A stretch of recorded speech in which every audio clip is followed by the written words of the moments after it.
SmashEDO MBM are basically an offshoot of massive US arms conglomerate, SmashEDO Corporation. They supply mainly the US and the UK government. They get huge contracts with the US military.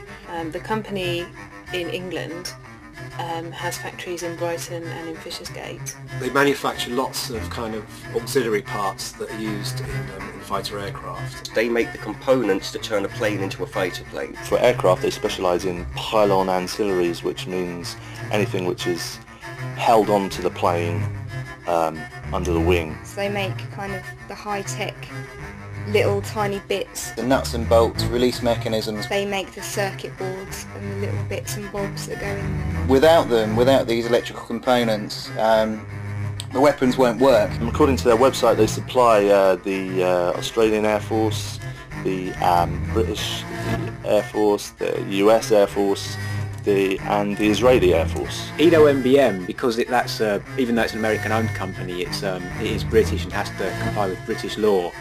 They're a lot more circumspect in their information. They find it very hard to admit that they sell anything to Israel, for example. We know that they make bomb release mechanisms for F-16s. We know they make a vital component for the paveway bomb, the most used munition in Iraq. So they're one link in the chain, which is giving states the power to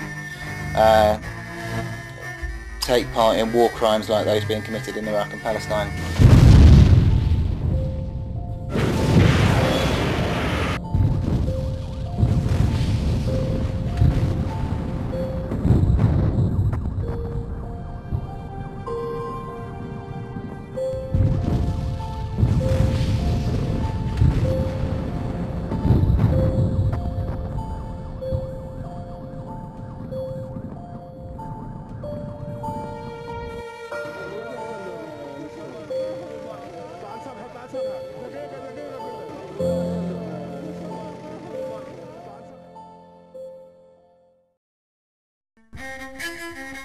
Does anyone know what the war's about? Well, the campaign really grew out of the anti-war movement that sort of really kicked off in 2002-2003. It started because there was so much anti-war feeling at the beginning of the war with Iraq. The marches that people have been on in London didn't really have any effect. You know, what are we going to do? There's no point marching in London with 2 million people. That has absolutely no effect. 1 year on, we decided, after the war had been officially declared over, we decided that we'd have try and revitalise the anti-war movement in Brighton. I think people perhaps thought that it'd be a good idea to look more closely into the links between the local community and the war in Iraq. There was a meeting at the Friends Meeting House in Brighton where we discussed, kind of amongst other things, direct action. And one of the things that was discussed almost by the way was the fact there was this arms factory in Brighton. We found out that there was a company called SmashEDO Corporation operating in Moulsecoomb from a press release on the internet. We had this factory in our backyard that was producing the munitions, the very sort of weapons that were being used in Iraq, and this might be a far more effective target for protest. Simply marching through the streets of London or the streets of Brighton. The company was proud to be supporting the US UK war effort in Iraq. This is where the germ of the SmashEDO campaign came from. I kind of then realised, and I think a lot of people did, that there's a real campaign to be had here. We decided to start a campaign aimed at closing the factory down. Everybody, thought it was a good idea and got on board, basically. SmashEDO MBM out on where it is on Home Farm Road, we're talking about a mile and a half from the city centre, a 1.5 bus ride to go to where SmashEDO MBM are. The first act of direct action, I suppose, at the factory was blockade and rooftop occupation of the factory. Thursday the 20th of May 2004. This is a demonstration at Moulsecoomb in Brighton. Camera operator is PC Palmer, Charlie Papa 083. Comms officer is PC Pete Searle, Charlie Sierra 225. And driver is, for the day, PC Graham Masters AM 271. And thank God it's only for the day. The main aim of it was a big publicity stunt. It was simply to get people knowing that there was an arms company in Brighton. For those that haven't been up the front there are two aspects to this. That's 0730, a protest activity took place against premises called SmashEDO MBM. The significant thing for those premises is that they make bits that go on the wings of tornado aircraft that drop bombs in Iraq. So there were 6 of us D-locked by a neck to a set of Harris fencing, like the cages you get around building sites. That was set up in the middle of Home Farm Road, effectively blocking access to and out of the factory, and we were locked on the inside by bayonets by D-locks. The police were very, very cautious at first because not having had to deal with an action like that in Brighton probably for a long time, they didn't quite know what to do. I've explained to them that Sussex and Brighton police understand that theatrical forms of protest are an interesting way and an effective way of protesting. I'm not against that. In fact, it was a dual action. There was not only blockade, but somebody went on, several people went onto the roof.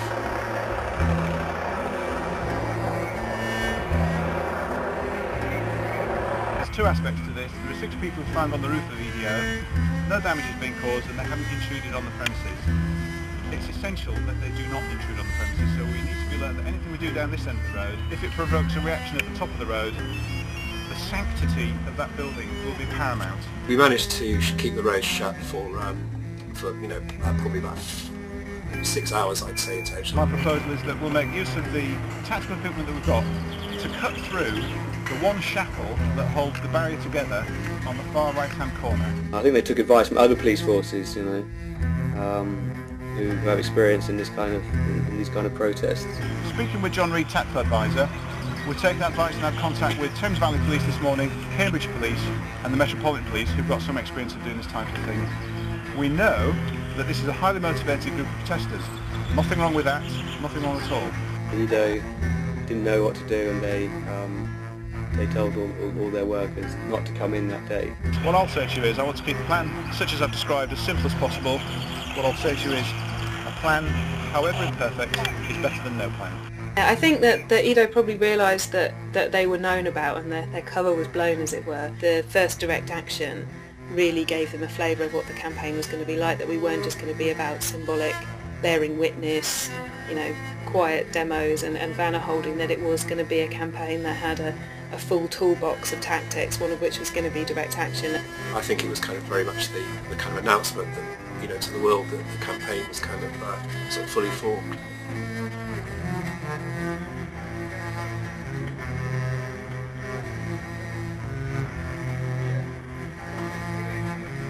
I would like EDO to leave Brighton. I would like the arms trade to end. But I feel there should be a movement in Brighton against this particular company. We want to get them out. All the noise demos started up after that. People started to come up there on a weekly basis. At that stage, it was quite a small campaign. There were probably between 7 and 10 people. And this would consist of people going up with drums, pots and pans, megaphones and loudspeakers, trying to make as much noise as possible to make it impossible for the workers to leave work without having to think about what they did for a living. The campaign was getting quite intense. There were regular demonstrations up there. Wasn't just the weekly demos, there were also surprise demos up there. There had been demonstrations outside the homes of the directors. At first, at the very early stages, we found that we were confronting the arms industry. But then we had the addition where the police started to encroach on our rights and become ever increasingly in the way of our protests. You can walk away, this is a free highway. They can walk away, we're non-violent, we're peaceful, they can walk away when they want. They're doing their job, they're trying to feed their families, aren't they? They're trying to pay their bills, which you obviously must relate to. We of course caught the police's attention, and at that stage they would attend the demonstrations, but on a very small scale. And in fact, the police presence up there just got heavier and heavier.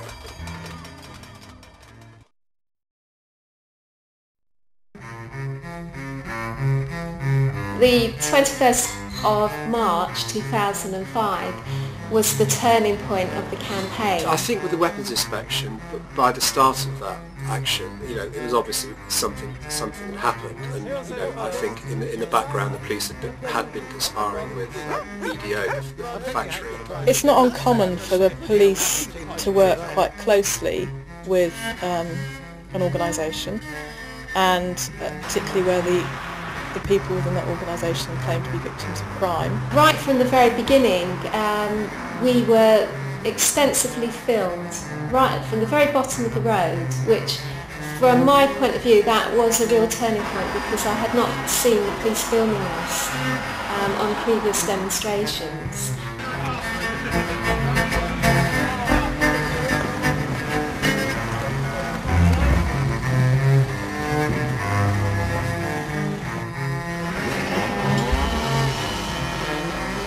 When we got to the top of the road, there was a large police presence there, and amongst the police officers there were some more high-ranking officers, which again was something we hadn't seen before. The police were most insistent that we remained on the other side of the road, and issued us for the very first time with a Section 14 notice.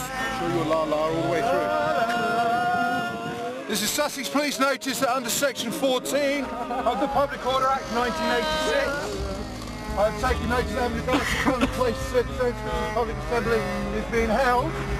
It seems there was certainly a change of tactics when they started to rely on Section 14 to try and restrict protest activity outside Edo, and there were a number of occasions around that time then when people received these notices, and on one occasion there was only 2 people there and they received a notice under Section 14 of the Public Order Act in an attempt to restrict where they should protest. Why are you standing there with your camera filming a private meeting which is obviously private? No thank you. No thank you. Why are you provoking this meeting, officer? Read that and explain. The assembly will be confined to the opposite side of the road. In hindsight, that was quite significant because the terms of the Section 14 order were very similar to the injunction that they were asking for, and we received that just a few days after the Side of the road, please. You have been warned if you fail to comply, you're liable to arrest. On that bank there. And that's when people started to be threatened with arrest, and people were actually arrested. It gets to a point when you have to draw a line, and the line has to be drawn between what we call civil disobedience, which is probably okay, and intimidating harassment, which isn't. The moment the 3 arrests were made on the day of the weapons inspection, there was telephone communication between Chief Inspector Kerry Cox and Timothy Lawson-Cruttenden. It was the following day after that that Mr Lawson-Cruttenden issued the proceedings in the High Court. No one was prepared for what in fact happened. Legitimate protest or outright harassment. A British arms manufacturer is accusing anti-war activists of intimidating its employees with similar tactics used by animal rights extremists against scientists. The tactics are the same. Yeah. I mean, and a lot of these groups are very modelled on the RA. I think it was a definite strategy of EDO and their lawyers to say this case is just like the animal rights protesters. EDO MBM, which makes weapons parts, is seeking a High Court injunction tomorrow to stop the protesters getting near its plant. The thing was that most of us involved in the campaign had never even heard of these things until it happened. Legal papers shown for the first time to Channel 4 News allege a deliberate hate campaign against staff, but that is strongly denied by the protesters. For 14 months now we've had demonstrations outside our premises, many of which have gone beyond what I consider to be reasonable. Everybody had ever been arrested at Edo at any of the blockades, whether they've been found guilty or not guilty. They all received in the post 3 huge lever arch files of evidence. The directors at EDO will turn to the High Court tomorrow, citing the Protection Against Harassment Act, a law commonly used against stalkers. They're seeking an exclusion zone around the factory in Brighton and around the homes of their employees. Now, when does lawful protest become intimidation? Timothy Lawson-Cruttenden was involved in drafting, in giving advice in drafting the Protection from Harassment Act. I suppose under this Act, and the way we've developed the law on this Act, is to take civil disobedience, which is okay, and ask the court to make it contempt. What Timothy Lawson-Cruttenden, obviously had thought this out all along, was able to do was to basically define corporations as people, and bring about the idea that protesters were effectively stalking a corporation. We've suffered from regularly noise protests once a week rather. That involves banging a drum, banging pots and pans, shouting at our staff when they leave at the end of their day. What I think is significant about the Harassment Act is that the injunctions under the Act have a criminal power of arrest. That's the first thing, which is quite novel. The aim of these injunctions is to create these areas where if you don't obey that, then the police can just arrest you. The injunction that was sought by EDO went way beyond drawing the balance between lawful and unlawful conduct. EDO were asking for an exclusion zone of half a mile around the factory, which protesters couldn't enter. And remember, a protester could be anybody that EDO deemed to be a protester. So, for example, it had the consequence that one of the people who'd been involved in the protests over a long period of time wouldn't have been able to actually go to his own home. It's as crazy as that. The injunction would only have allowed 10 or less people every Thursday afternoon for 2 hours to demonstrate silently outside the factory. Their intention was that it would apply to absolutely everybody. An injunction against the world. The entire basis that the injunction was being brought against us was wrong, because it took away our right to protest. I mean, is it not a dangerous area, though, of restricting protest? No, I don't think so. I think we fully accept everybody's right to protest. Fortunately, we live in a democracy, and that's one of people's rights. EDO MBM, a company in Brighton that makes parts for the defence industry, has been granted an exclusion zone around its premises. The High Court has told protesters that Judge Gross, who was presiding over this hearing, said freedom of expression is a right jealously guarded in English law, and he didn't allow most of the terms of the injunction. What was originally a law that was designed to protect people from stalkers became basically a charter for corporations to get a sort of form of PFI martial law outside their premises, and it meant that demonstrations became confined to this narrow strip of grass that bordered a big drop onto a railway line.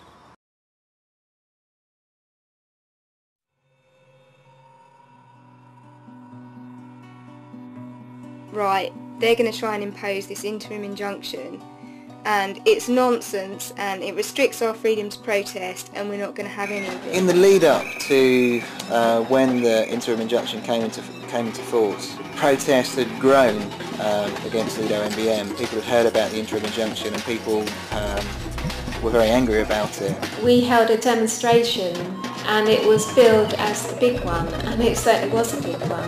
The intention was to really give the injunction a good hiding by the protesters. We knew that the order for the interim injunction had finally been signed and that it was going to come into place, but we weren't sure about what the effects of that order was going to be. So we started at the bottom of the hill that led up to the factory. So we set off on the grass verge a bit further back. At that point, this man appears with another man filming him. He looked a bit funny. He had this little moustache. And a bald head.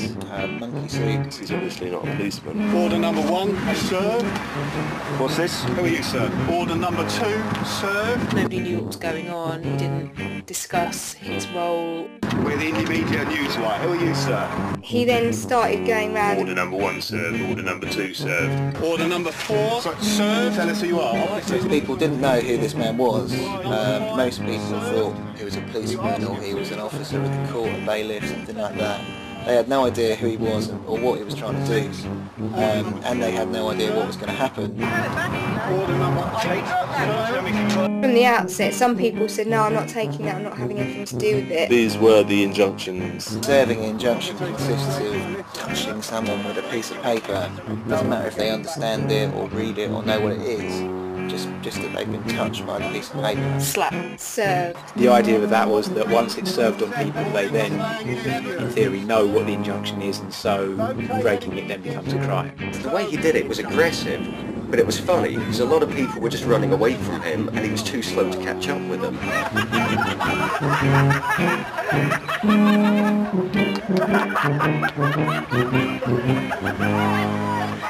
It all looked very ludicrous. As far as we were concerned, this great big bald thug was just wandering around assaulting people.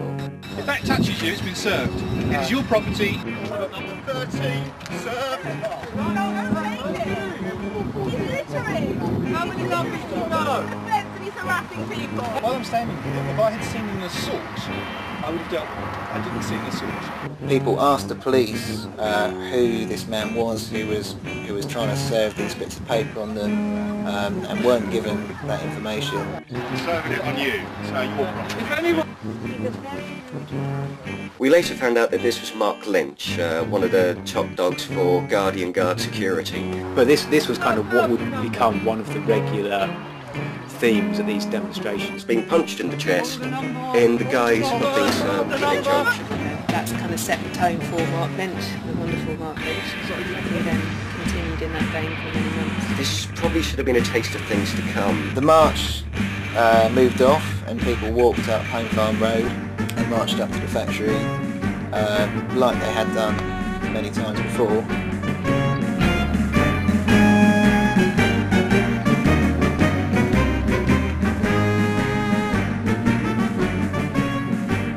Were really quite passionate because this was, as it was the first time the injunction had been put in force, this was a kind of test of, the will of the protesters versus the strength of the police. And there was, in fact, quite a massive police presence up there. Police vans kept arriving, just more and more police vans. The policing tactics radically changed on that day. It's Operation Spock. It's Tuesday 31st of May 2005. Time on watch is 13:15 hours. Video operators PC Shredder CS791. Comms operator is PC Davis, Delta 052. Very soon it was apparent that the policing of the demonstration was going to be very aggressive. Camera on. Yeah. Guy with the black wig spoken to two officers now, I believe with a foreign accent. Not sure what the accent is. People could hear the police talking about people here they were singling out. Lady in sunglasses on the right with the two stripes. She's often on Opbrook demos. Don't recognise the other female. He's number 1 or 2 or 3 or 4. Yeah,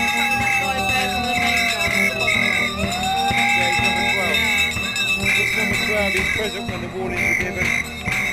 And he's still the wrong side of the road. It does appear that they also had a strategy of targeting particular individuals. Tattoo on his left hand, I can't see what it is. One on the chin line. Left hand.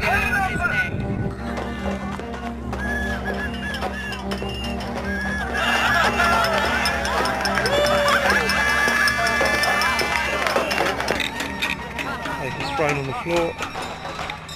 They tried to serve him. Can I just say this to those of you that are prepared to listen to me, that there is an injunction in force. The injunction says you must be on that side of the road.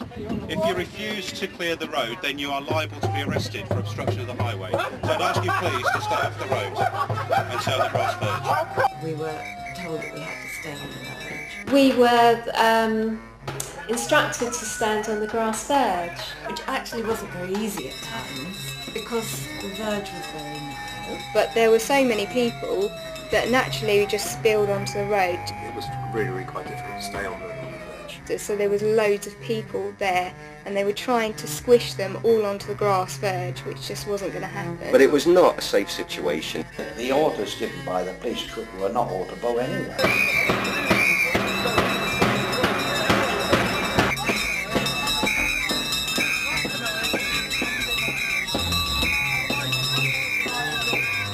And then obviously whoever was in charge decided that the police authority was not stamped heavily enough on this demonstration, that they should really show us who was boss. They formed a kind of military cordon. Police closed in. And the police were just marching up and down to make sure that no one had their foot on the pavement. For a while there was a bit of back and forth and the police were being aggressive and surly. They looked really tense and wound up. They began trying to physically push people back onto the grass verge. People being pushed back, refused to be moved.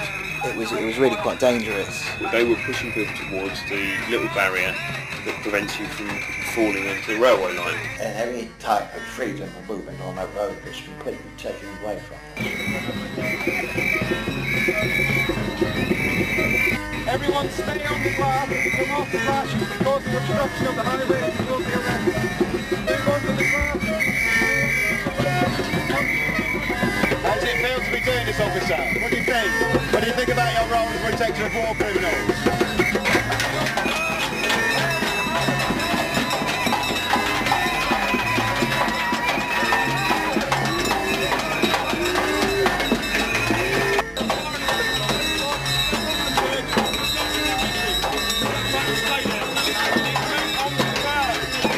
Then they just surged forward. Snatch squad.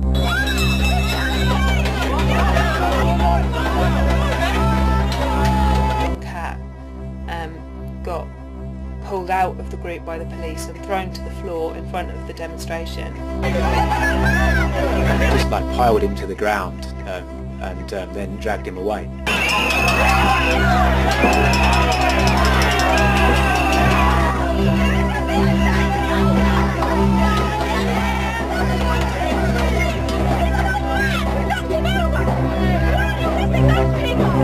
So as I was arrested, then there was another individual shortly after. I was arrested because I went to the aid of my father.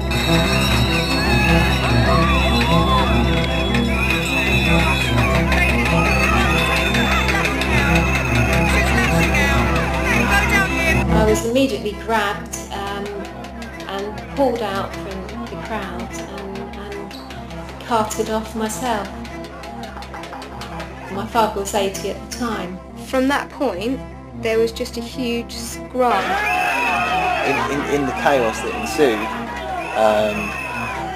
people were falling over, people were falling basically into a pile on the grass verge and trying not to fall into the railway tracks. There was pushing the police forward and there was pushing backwards, and I remember someone fell over the barrier. How nobody fell over the edge, I don't know. I would say we were very lucky that day. And it was really, really scary. Some people became frightened, and there was some pushing from the crowd. Then when the crowd started getting this angry, then it was just open season for them. Any excuse for them to arrest anybody. It was a mess. It was a complete mess.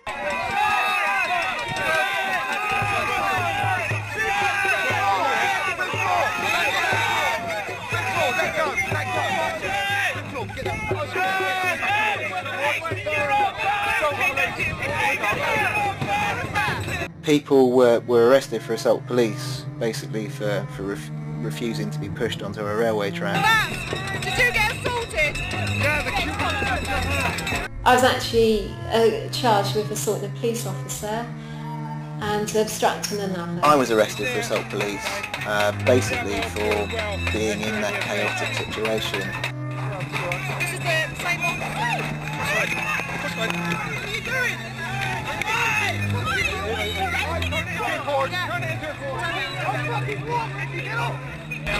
This is the same man that assaulted Keith Axel earlier. When he was assaulting an 80-year-old man. You're arrested for assault on police, you understand that? You have to say, if it may harm defence, not mention with questions, subject to later in court. You say they're giving you evidence. You understand that? Okay, thank you. They formed this rank of people, of police, shoulder to shoulder. Open Gordon! People were angry. People were really angry. And you came along, officers of the law, and decided that you were assault protesters who were demonstrating peacefully. You tried to push us over a cliff, and one of your officers said to me, "Oh, that's quite a big drop." You didn't get a warning before you came here to say that if you push people over this fence, they might die. You just thought you'd push anyway out for that. Well, it's not fucking good enough. To this day, I'm still amazed that nobody was killed. We haven't come here to cause you trouble. But what you've done here has caused us an immense amount of trouble. What possessed the police to basically charge a crowd of people on the edge of a 50-foot drop, I will never know. Several people are now pursuing complaints and civil actions against the police. And what are you doing here anyway? You've come here as officers of the law to support the biggest criminals in this country. People who should stand in trial under international law for complicity with war crimes.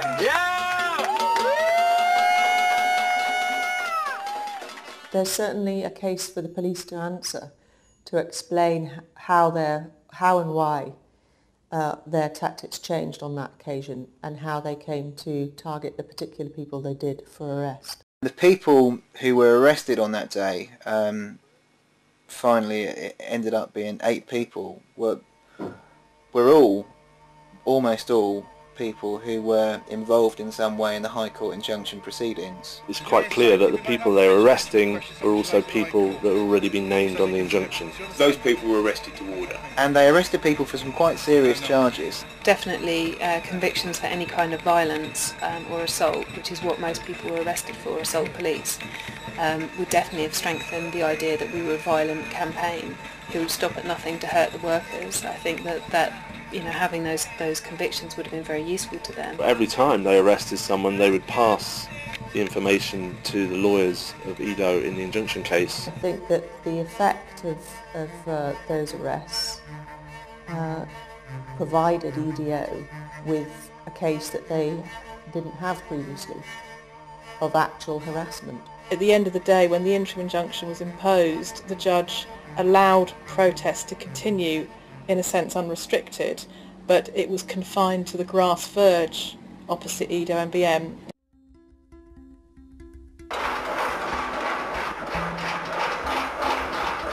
Haven't got any weapons, just come here to exercise my rights of protest.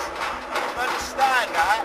It's a right which has been granted us by the High Court. If you literally stepped off this grass verge, which was only 2 metres in width, onto the road, even 1 foot, you would be liable to be arrested and you would be liable to be remanded immediately. Would you mind staying up on the verge, sir?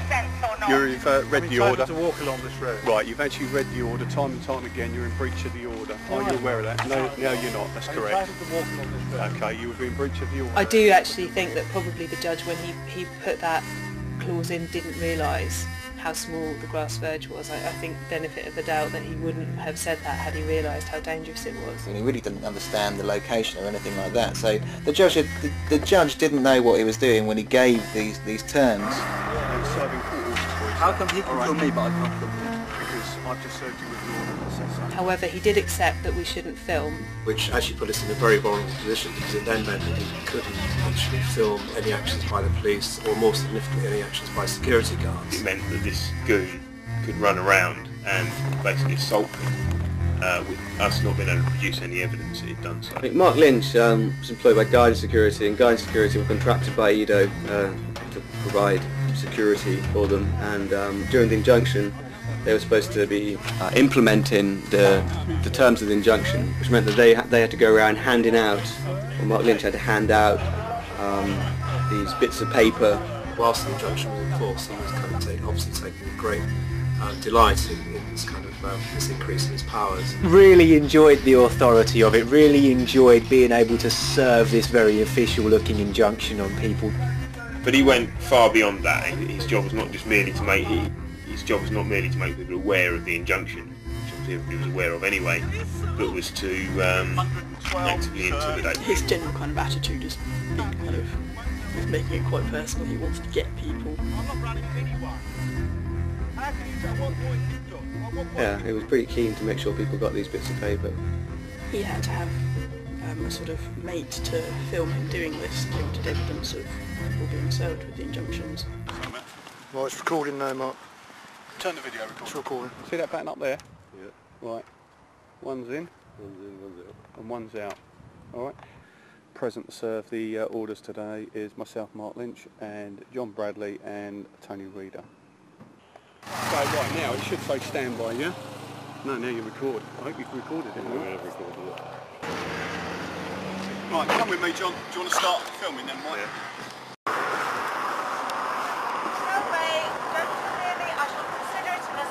I don't want you or your stupid bits of paper, and I do not wish this strange man to touch me. 125 Fuck served. The employees of the company were designated protected people, so they were not supposed to be filmed. And the protected person within the definition of the injunction included a security guard. Who kind of took full advantage of the situation of not being able to be filmed. Now this placed the protesters outside Edo in an extremely difficult situation. How can we record your instructions for evidential purposes when if he records you, it's a breach of the injunction? The minute we pointed them in the direction of the building or any of the employees, we ran the risk of being arrested for breach of the injunction. 432, if you'd like to read that. What is it?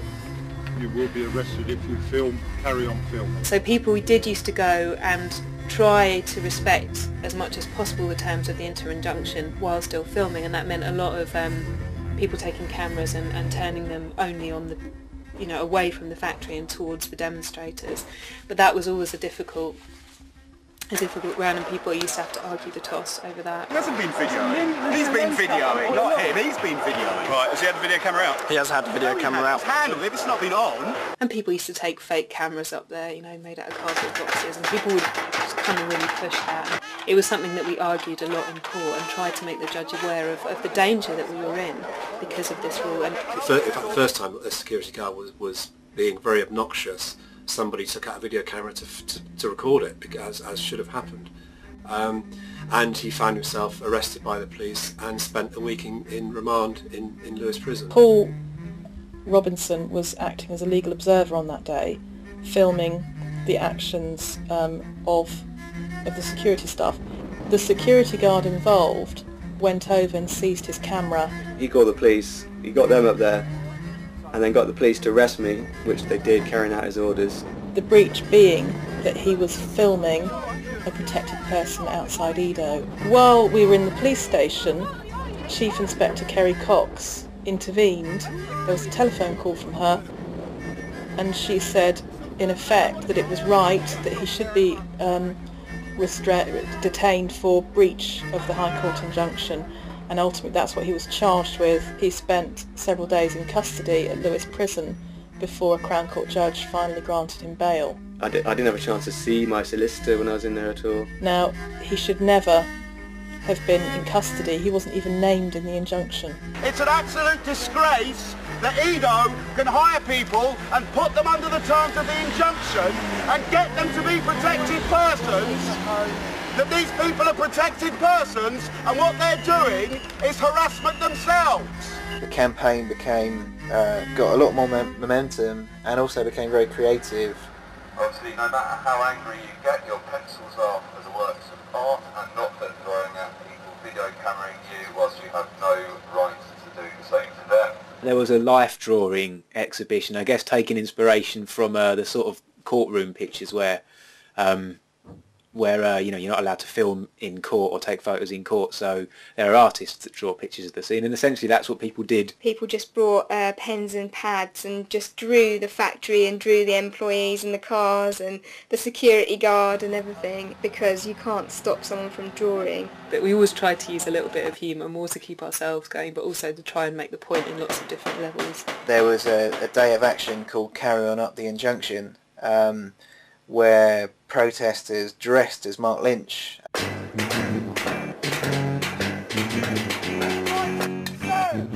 It was basically worth it for the moment where Mark Lynch had to serve injunction papers on several Mark Lynches. It was a particularly good moment. Okay, all under control.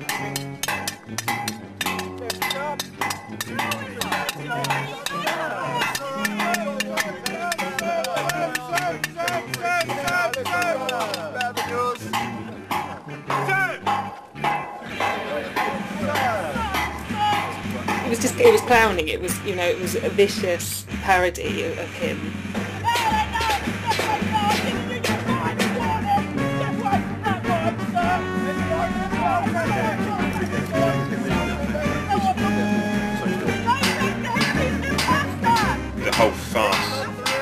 being confined, and it was a farce being confined to the grass verge. People regularly went up there, and eventually the attitude of the security became, the level of intimidation was ramped up.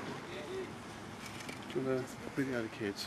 I'm not going to serve the children because of obviously their age, but if you can just video the kids. And he even handcuffed one demonstrator, which is completely illegal. That just tells you what you're allowed to. I've noticed your handcuffs there. That's correct. If there's a breach of peace up here or a breach of the order, I will follow through with an arrest. All right.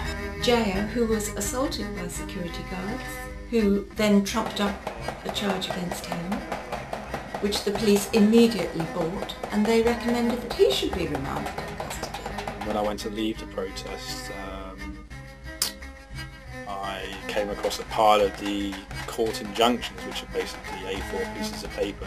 And I looked at them and picked them up, and then I ripped them up. There's no crime in ripping them up, so I ripped them.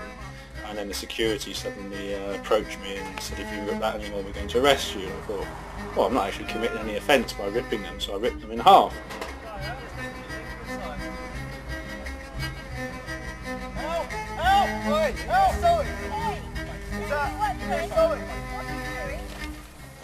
And the next thing I know, I was a couple of them twisting my arms behind my back and trying to put handcuffs on me. You get a camera out, you're going to get jumped by him and his goons. Jumped. Do you hear that? Arrested. Unlawful arrest. You haven't got the right to arrest people in that fashion. You have to stand up in court and justify the assault on a member of the public who did nothing. How are you going to do that? Mark Lynch is one, he's obviously one of these people who failed the entrance exam for the police and became a security guard.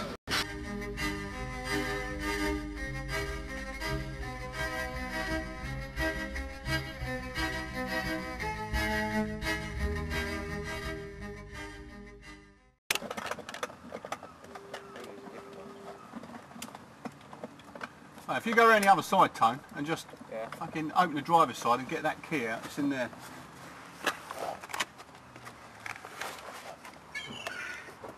No, driver's side, yeah. Pellet. Right, just in that hole, that first hole there. There you go. Yeah. Lovely. Got blood on these ones, mate. Eh? Got blood on these. What's with these then? Is that the locks? Yeah, that's the lock ones, yeah. So, yeah. And what I do... Across. That's better, actually. They are. That's actually yeah, they are a lot better. Yeah, that's right. Yeah, they are. They're a hell of a lot better. Yeah. Yeah, that is better. Yeah. Once you've done it, that's it. I've also... This pepper spray stuff you can't use because obviously it's classed as firearms. But they've got one out that they tried at the Nick, which is called Bounce. Alright. Comes in a black holder. And it's got the old, it's got the coil on it, and it clips on there, and it's proper stuff, and it's bounce. And basically, it's the same stuff, but it's not classified as a firearms and that. Do you want one? You can have one for nothing, because I've got some. I'll whip some from the Nick to give it a try. Right, when are you in tomorrow?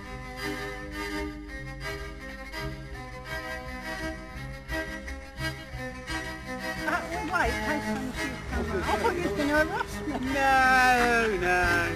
Although technically I can now because, because you're on the wrong side of the road. Well, we were being bullied by the police and the security outside EDO, who were trying to provoke us into. They were trying to provoke us into violence. They were trying to provoke us into arrestable offences. They weren't letting us film what they were doing. So what happened was we took the campaign into town. We brought the campaign into the centre of town.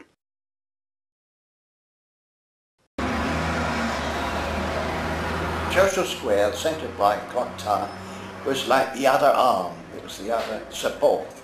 We had to get it focused, not just around the factory, but it had to be focused in the centre of Brighton. It was necessary to build a kind of critical mass of sort of local concern about what was happening. The intention of the march was to peacefully march through Brighton and to raise awareness. And the August demo that we had was just ridiculous. I think there was about 40 people, maybe less, that tried to, walk with a banner down the street, and they were surrounded by police helicopters, tens of policemen. The road was blocked with police dogs. It was ridiculous. We hardly got 50 metres down North Street before they cordoned it all off. And it was here that Sussex Police basically put on a bit of street theatre. Good afternoon, I'm the police commander for this event. I'm going to impose a direction on you. If you be quiet, you might hear me. Who cordoned off the demonstration in North Street and issued a order under Section 12 of the Public Order Act saying that the demonstration couldn't continue. Is there an organiser for this event that can come forward? There was a lot of pushing and shoving and a lot of like sly digs from the police, you know, sly punches and pushes. There were children in pushchairs crying, and it was one of those really nasty ones again. I got quite angry and started arguing with a lot of the police officers. And then they pulled out people to arrest again, the kind of snatch squad style. I just got grabbed from behind, no warning at all, just got dragged off to a police van.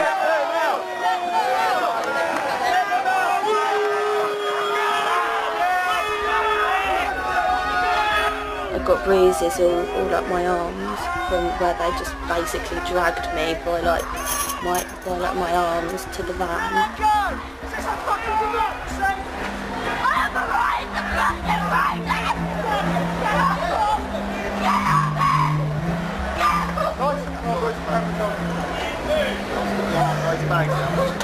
I was 17 at the time.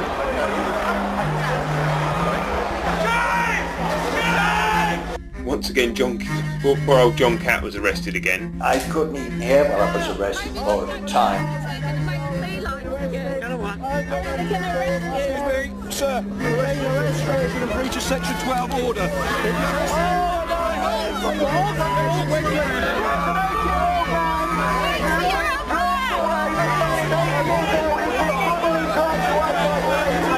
And they made a whole ugly scene. They disgraced themselves. And they arrested Chris again for the use of a megaphone. Chris, again, I honestly feel if ever the police are after me, if I get out a 6-foot life-size photograph of Chris and throw it away, it'll jump on it and I can run away. They were caught on camera really violently assaulting other people as well.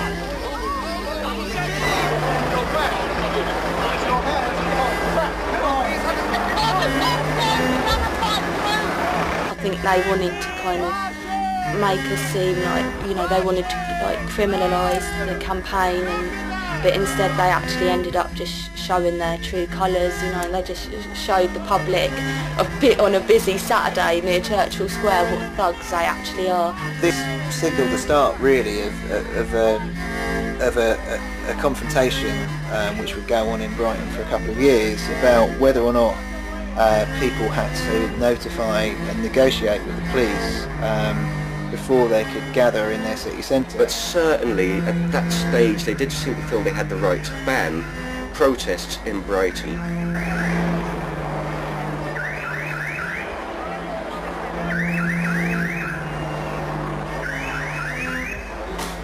At the next demonstration, which was organised against a factory in town, the police wrote to people who they perceived to be organisers of the march, saying that if no notification was given to Sussex Police, then organisers of the demonstration could be prosecuted. I'd like to notify this officer that there are no organisers of this officer trying to pickpocket me. There are no organisers of this procession. And there was an ongoing struggle here. The police were trying to enforce a situation where all demonstrations had to be given permission by the police to go ahead. And they were very big on getting us to negotiate with them, ask permission to demonstrate in our own town. The fact is, under the law, we don't have to ask permission. Our whole point is freedom of expression and freedom of assembly, and we don't think it is freedom of assembly if you have to ask permission from the authorities first. We think that the right to, you know, as the community, you have the right to march through your own community and to make political points in your own town. The previous demonstration had been repressed and stamped on by Sussex Police, and that because of that we needed to have a huge presence at the next demonstration in order to take back our right to protest. The next time we marched in town, we had nearly 400 people. Last time we were here, we tried to peacefully march down that road over there.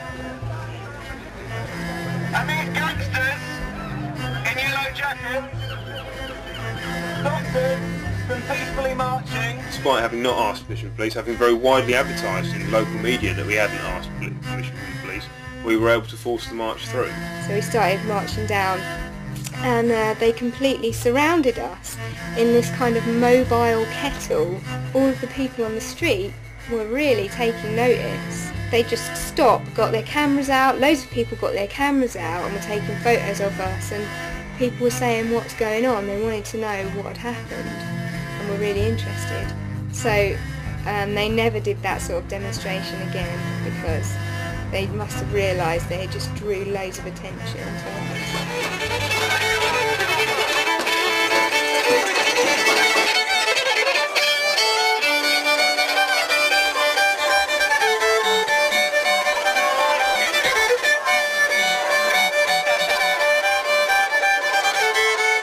Because people had come out in defiance of the police's attempt to control people's access to gather in their city, they weren't able to repress the march in the way that they'd done before. And I think that was a very important stroke, a very, very important blow struck there for civil liberties in Brighton.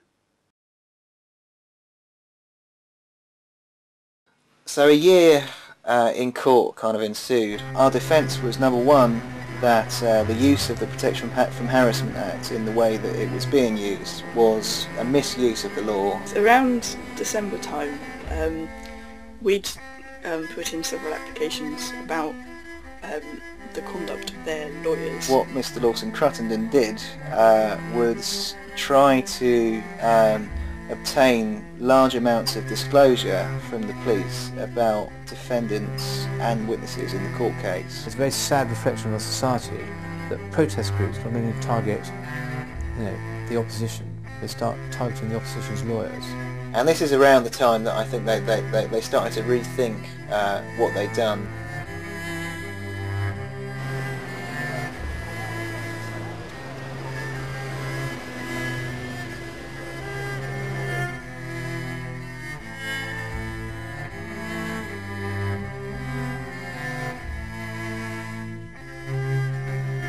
There was this huge legal team costing thousands of pounds, consisting of Lawson-Cruttenden, of Queen's Counsel, and of another firm of solicitors called LeBeuf and Lamb.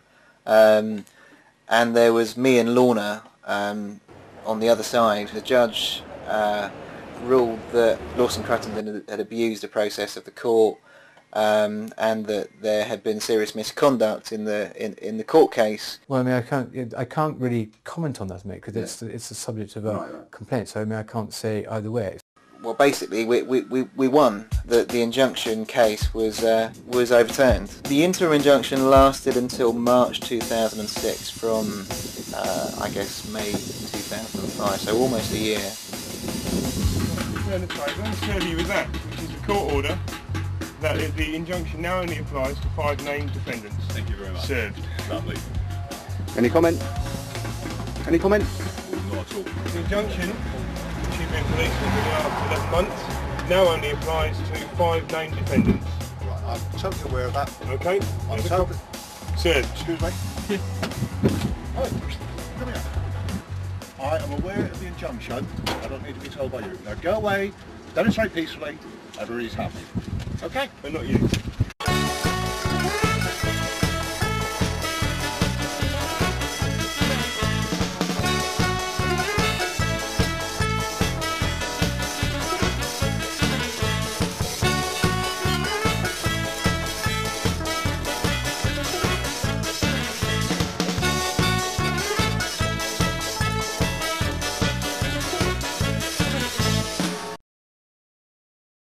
The police have refused to investigate themselves as to whether they colluded with the company. Big surprise. I do not have to explain to you, and I will not have... You can't explain, I will not have pieces of paper shoved through my van.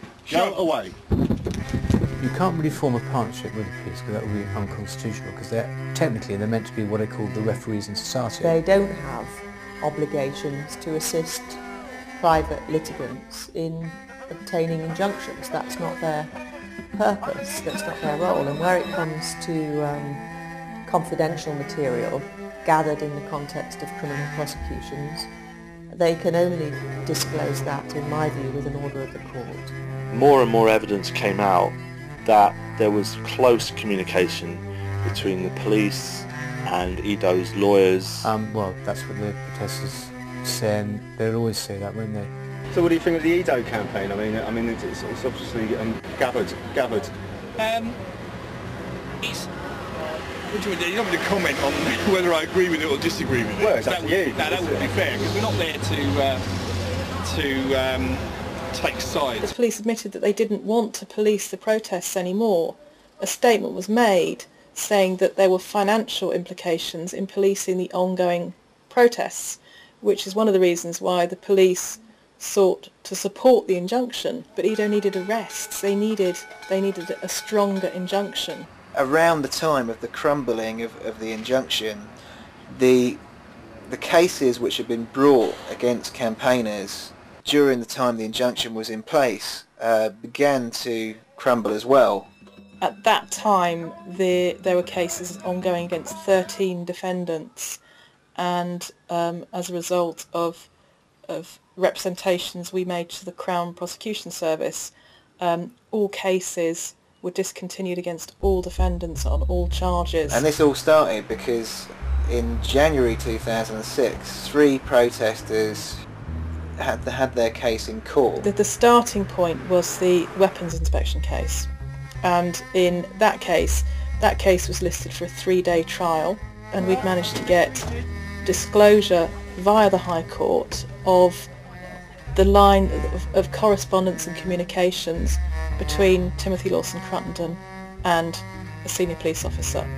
Now, we had Mr. Lawson-Cruttenden's version, and we were seeking the police equivalent of those documents. If you like, if we've got record of one phone call, then where's the other side of it? The prosecution said that this evidence attracted public interest immunity and shouldn't be disclosed. It's the sort of law that's applied to informants in perhaps in drugs cases, where the Crown will seek to withhold information because they want to protect the identity of the informant. There then ensued a public interest immunity hearing, which is closed. And what happened in this case is the judge took the view that there was material that the Crown claimed attracted public interest immunity, but that the defence should have. As a consequence of that, the Crown offered no evidence against the defendants rather than disclose that material.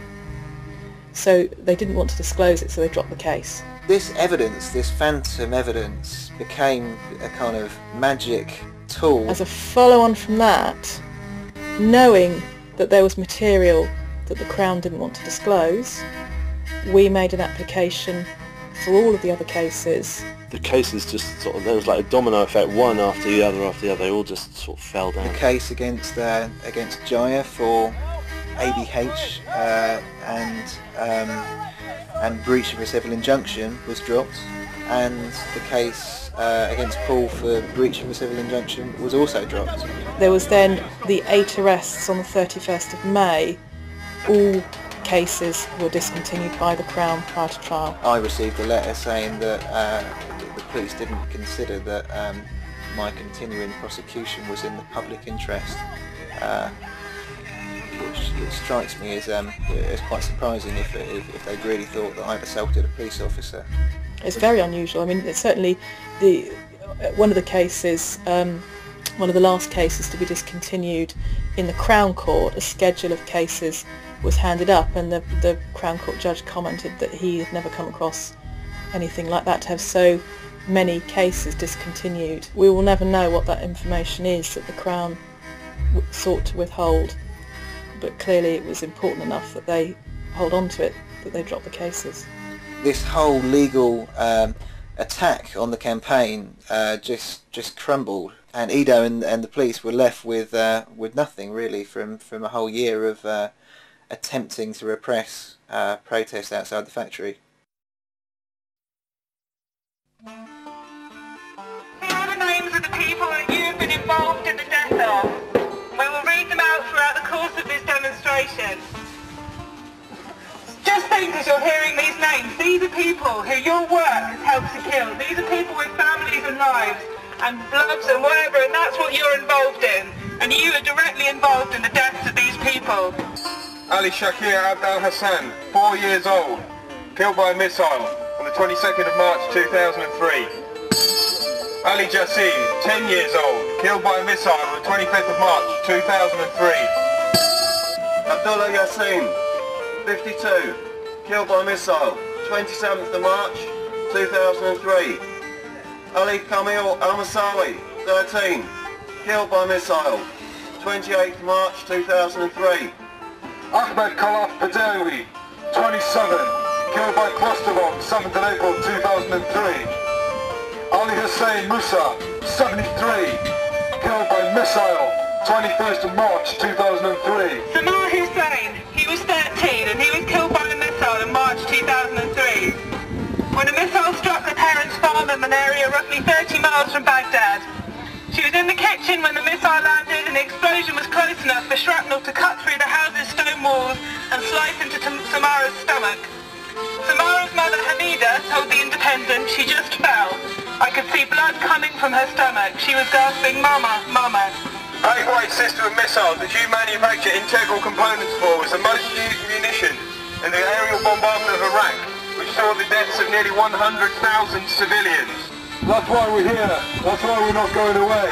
That's why we fought the injunction and that's why we won it. We are winning. We are not going anywhere until this factory closes down. We know that components made in this factory are sold to the US, and the US went into Somalia in January and bombed civilians. We've come here to shut Edo down, and that's what we aim to do. Because we think that you as human beings in there, you as human beings don't actually like the suffering that you see on your TV screens. That you must know what happens. And therefore we've come here to remind you of that, hoping that you might have a little bit of conscience left.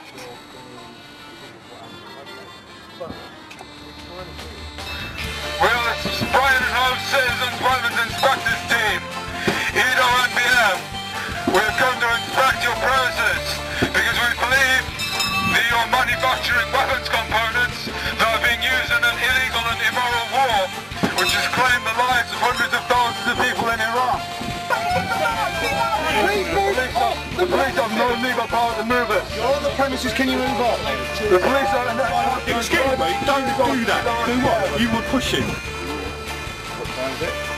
And it. Yeah, that's 450. 450. And we're going to be here for a good while. What time did you get up this morning? Don't ask. Good morning. What time is it though? I don't know, it's offensive o'clock in the morning.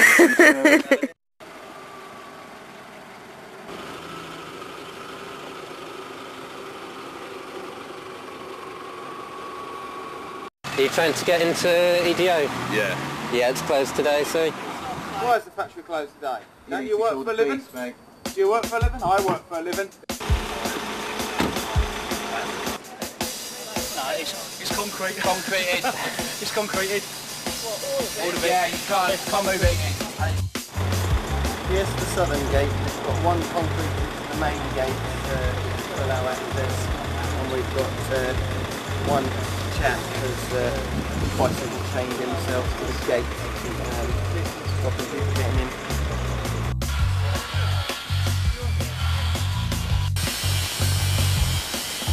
What you're doing here is grubby and disgusting, and we will not tolerate it.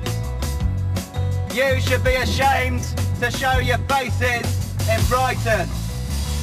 You should be ashamed of yourselves. You should be ashamed to tell people what you do for a living, because what you do is disgusting. And everybody in Brighton knows about it. I think very quickly the management told the workers not to communicate with us because there wasn't very much give and take between us and the workers. You know, we would try to talk to them and they wouldn't answer us, and they, we have found out from people that have done temp work there that they've been told not to communicate with us. They didn't even kind of swear at us or say sod off really at the beginning. They just looked really kind of spooked about it, and they just sort of hurried in. What you found is there was quite a lot of people that just hadn't realised what the company was doing, was really surprised that suddenly there were people, that cared enough to demonstrate.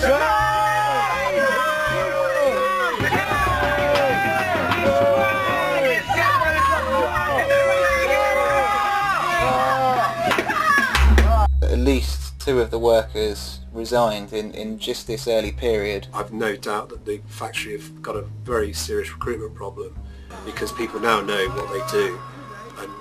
And their friends and family know what PBO do. Just imagine what it might be like to really see massacred dead bodies of the people that you know, you care about and you love.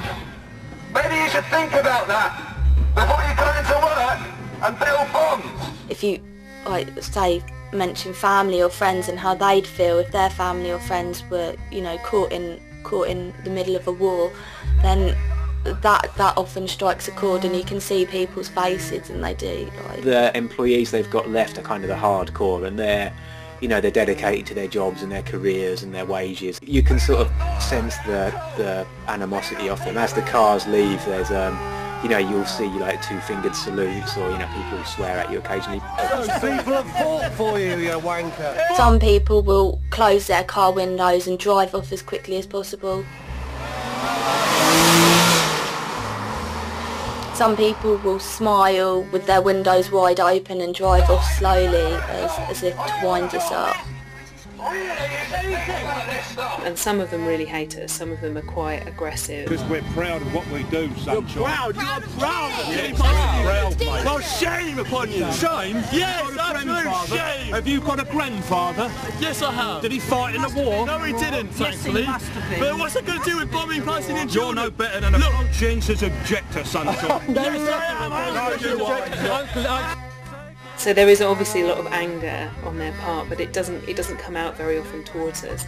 Apart from sometimes when we do the lock-ons and the demos, people have been attacked by workers, people have had their D-locks pulled. I mean, I'd like to think that some of it is guilt. I think that people who work at places like EDO manage to do what they do by not thinking about it, and I think they probably get quite angry with us because we try to make them think about it. Alright, plenty of work in Brighton. Because it's people like you that make people think. Yeah? Yeah. And you so thinking's wrong, is it? Is thinking wrong?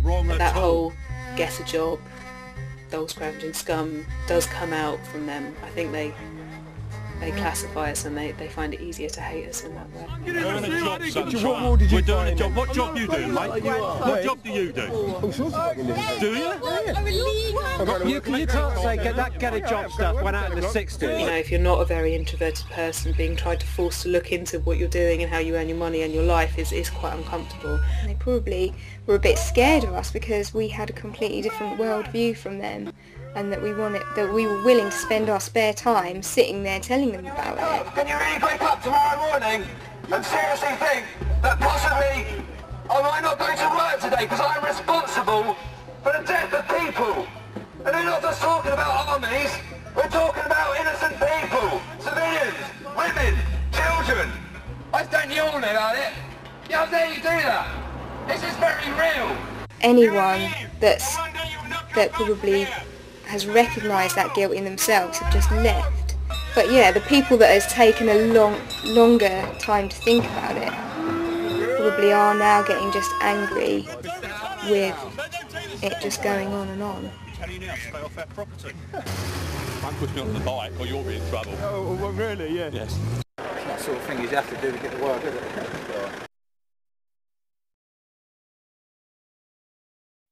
Sorry? This is what you joined the police for? No, I joined the police to save people's lives and help people, not to stand up here wasting my time, but unfortunately that's what I'm doing. You're protecting people who are killing people. I'm doing my job, love. keeping the Queen's peace. Sussex and Brighton police understand that theatrical forms of protest are an interesting way and an effective way of protesting. I'm not against that. Very early on, I think the police were sort of just hoping that this would be another flash in the pan. There'll be a few demonstrations and then the whole thing would kind of fold. And thank God it's only for the day. When it became obvious that wouldn't happen, that's when the police really started, you know, really trying their best to nick people.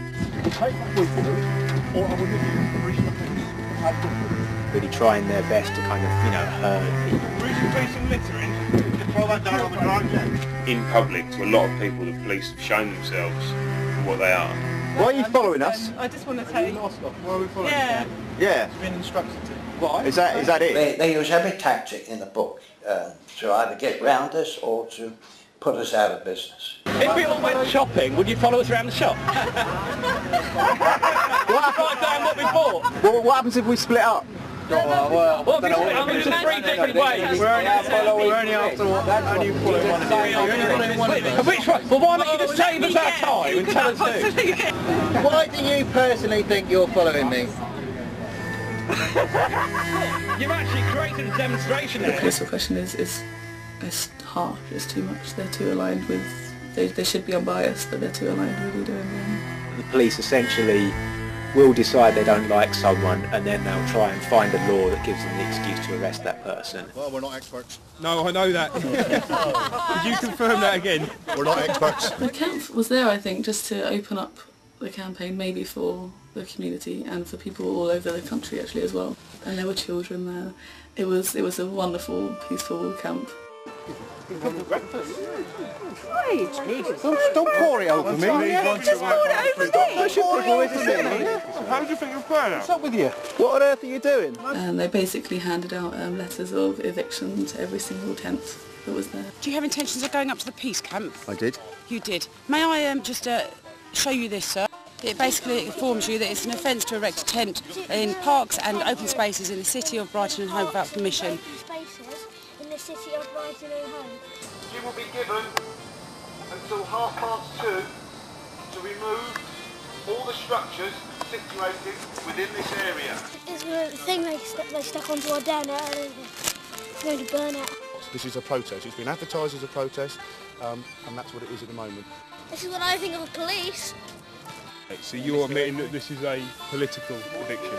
It's not a political eviction, it's a protest, of which you're protesting and you're not going to be staying. And then after that they come back an hour later and just dismantled everybody's tents. Everything, all of our belongings were inside and they just literally took up everything, all the tents.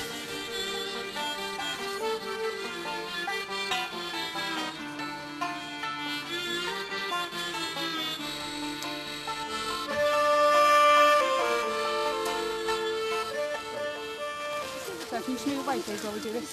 They arrested our belongings, took them to the police station and held them for like a week.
Support us more and more, and I don't believe these people are a human being. I don't convince in this idea, and I believe if we connect to doing this, they must remove. And thanks all this group. It's amazing things. It's really amazing things. Thank you, guys.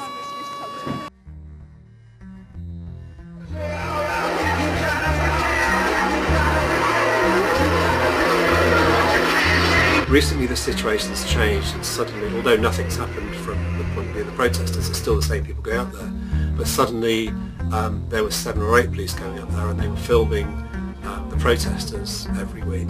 So, you know, I believe the police have probably kind of come up with another strategy to use kind of existing public order offences, and they try to use a bylaw up there as well. He's been reported under the bylaw for the noise that he's made. The bylaw? Yes. This? Just him? Just him at the moment, yes. Yeah. Come on. No one else, just him? No, just this one at the moment, yes.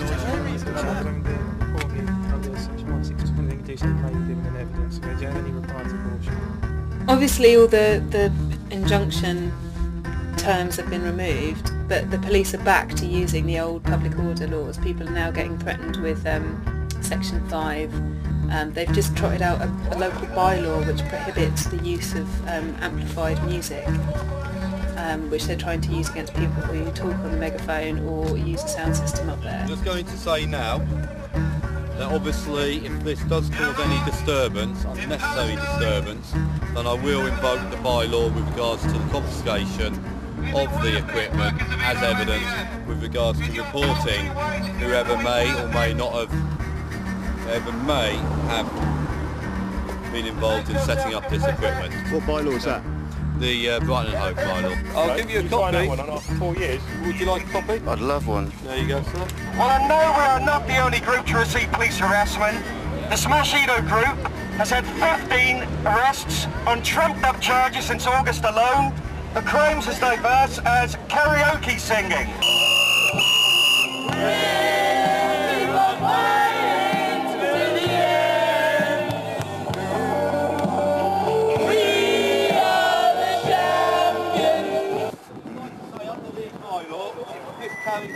The equipment will be seized and the people who permitted it to be used and organised will be arrested. And Inspector Conduct, that is what will happen. We are the champions, no time for losing, and we are the champions of the world. Thank you, Mr. Paul.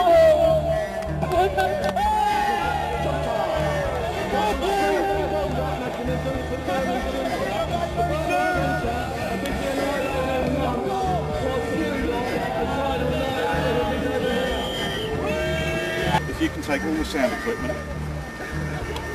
Okay, so all of Nothing this. better to do, boys. No crime. What about seizing all that stuff in there? He's on illegal arrest. So why do you pick on him? Why not anybody else?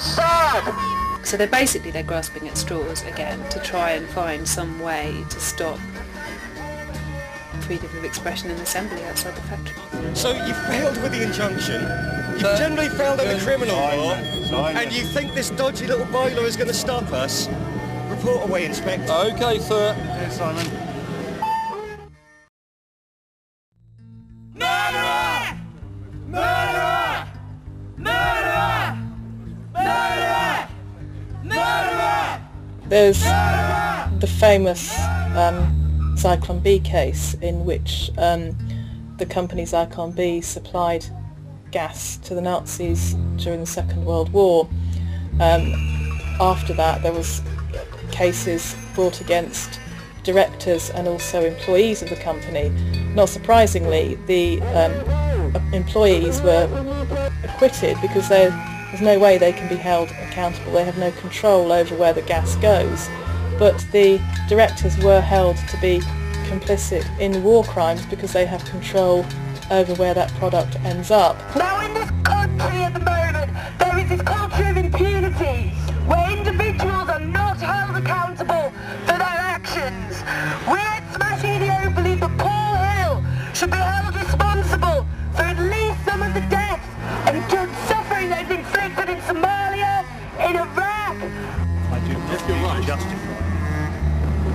You know I don't. There's no doubt that EDO are supplying weapons components which will end up being used in bombs, which will end up killing people.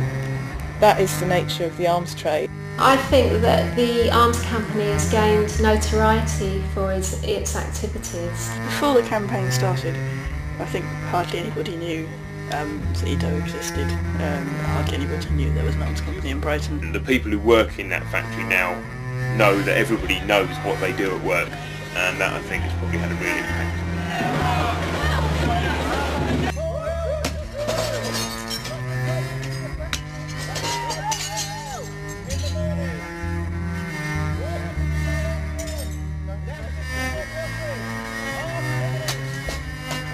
If you want to launch a campaign or a battle of any kind against somebody, you don't automatically go for the kind of strongest, the strongest kind of link. You go for the weakest link. We are 1-0 so far, so you wouldn't want to consider it. Keeping scores, are we? Yes, we are. Don't worry. don't worry. That's 4 years you've been here. The campaign's now been going on for coming up to 4 years. I think that's 4 new to us, isn't it? We've been no skin off our nose, mate. We've cost you £1 million. The campaign does intend to win. We do intend to shut the factory down. That's a victory as far as we're concerned. It's made it worth every second. The military-industrial complex, the war machine, the arms industry, whatever you want to call it, is very big and very powerful in this country, and I think it's hard to know where to focus with it sometimes. The other reason for targeting these companies, the companies who are supplying the nuts and bolts that go into the arms industry, is because they are small companies and because we can win. EDO is right on our doorstep. It's a very doable target. It's a waste of time standing outside Rolls-Royce in Bristol. You're just not going to be heard. But it's kind of really important to kind of attack these local small arms manufacturers. Size doesn't matter. It's what the end results of those products achieve, and that is ultimately killing innocent people. It is just another link in the chain. It's all the same. It's all the same chain, really. It's all part of the same bigger setup. If we can shut them down, it will send out ripples right across the arms trade. Workers of EDO MBM, of course he does. The reason people are outside your factory is because we're not going to go away until we shut you down. We're here for the long run. And we are going to shut you down, Mr. Hills. We will shut them down. I think if they could kind of, if they could move today with their tail between their legs and nobody know actually that they've gone, I think they kind of probably don't want to lose face. Yes, we are. You're not doing very well, are you? What have you closed so far? EDO Corp are not doing very well. EDO MBM have lost too much money. It's highly possible that EDO will look at Britain and think it's no point having this company in this country. The factory is very, very keen not to let us know what impact it having. How much money have we cost your company? Chris, in 10 minutes. Tell me how much money have we cost your company? We hold you to that. Is that secret? What are you going to do? You're going to climb over the... Lots and lots of directors have resigned. There has been at least 5 resignations of directors since the campaign started. This is a company who really are on the verge of shutting down. I think the campaign can win. And I think that will be a very significant thing. And if we shut this factory down, if we can shut down this outpost of a US arms company in Britain, in Brighton, if we can shut them down, that will send out a very powerful message that people power can succeed, that people power can affect the outcomes of these wars, of these conflicts. You stand out here the last 3 years shouting at me, what are you going to win? Well, I just told you, winning would mean shutting down your factory. You're not going to do that. Yes, we are. Yes, we are. The message is out there. The message is out there that there is an arms company in Brighton and that there is an ongoing campaign to get rid of it. I hope you're not damaging that nice thing you've got on. And we are going to shut you down, Mr. Hills. We are going to win. Change the record. We are going to win. We are going to be here until you're not.